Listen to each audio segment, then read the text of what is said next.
In the Bible, God promised to this man named Abraham that his descendants would grow into a great nation. And he also promised them that they would inherit this land called the Promised Land. As his family grew, they actually ended up in Egypt. And while they were in Egypt, they were forced into slavery. So God raised up a man named Moses to deliver them from Egypt and bring them back to the Promised Land.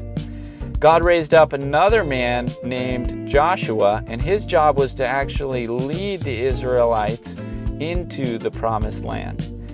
And when they arrived at the Promised Land, there's all of these people living there called the Canaanites. And the Canaanites were a wicked and evil people. Like, they practiced ritual prostitution and violent child sacrifice to all the idols that they worshiped. It was terrible. And so God commanded the Israelites that they were to drive out the Canaanites and utterly destroy them because of their wickedness. And so while Joshua was successful in bringing Israel into the Promised Land, they now had to drive these wicked and evil people out of the land. Okay? And this is where the book of Judges begins.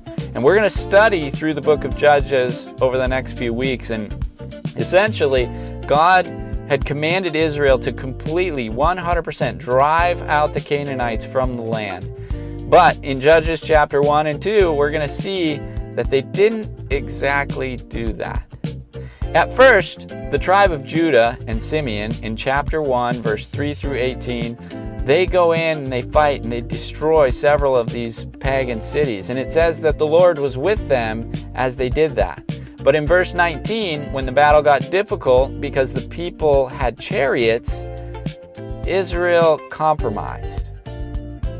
And in verses 21 through 36, multiple Israelite tribes also compromised. It says that the Benjamites, the tribe of Manasseh, Ephraim, Zebulun, Asher, Naphtali, Dan, they did not fully drive out all of these evil, wicked people from the land. Instead, they compromised.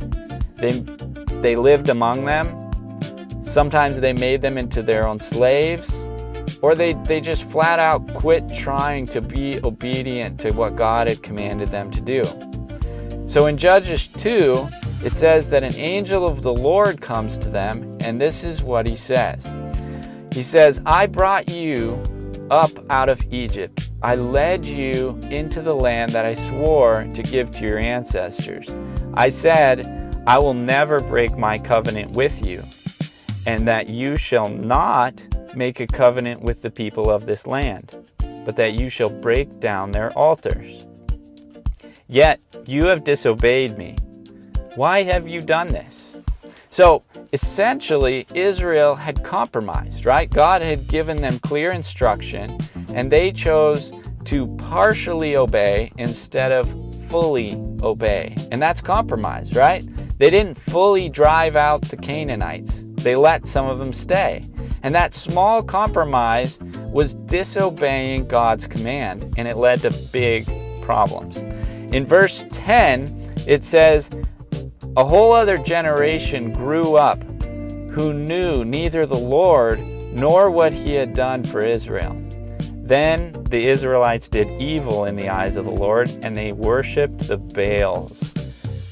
In verse 14, it says that the Lord gave them into the hands of raiders who plundered them, and he sold them into the hands of their enemies all around them, who they were no longer able to resist. Then the Lord raised up judges who saved them out of the hands of these raiders. But whenever the Lord raised up a judge for them, he was with that judge, and he saved them out of the hands of their enemies. Verse 19 says, but when that judge died, the people returned to ways that were even more corrupt than those of their ancestors. So Israel compromised over and over again, and they disobeyed God, and then they became like the Canaanites. And that's true for all of us, I feel like. we compromise just a little bit, like we tolerate some sin in our life, and it's not long before we actually accept it and start participating in it ourselves. I remember, traveling around and driving with a bunch of homies in the van and stuff like that, and you got that one friend who starts swearing or starts telling a dirty joke or something like that, and instead of correcting him and confronting him on that, we tolerate it. And then after a little while, we start to drift into it, and we start participating in it ourselves. We start talking like that ourselves.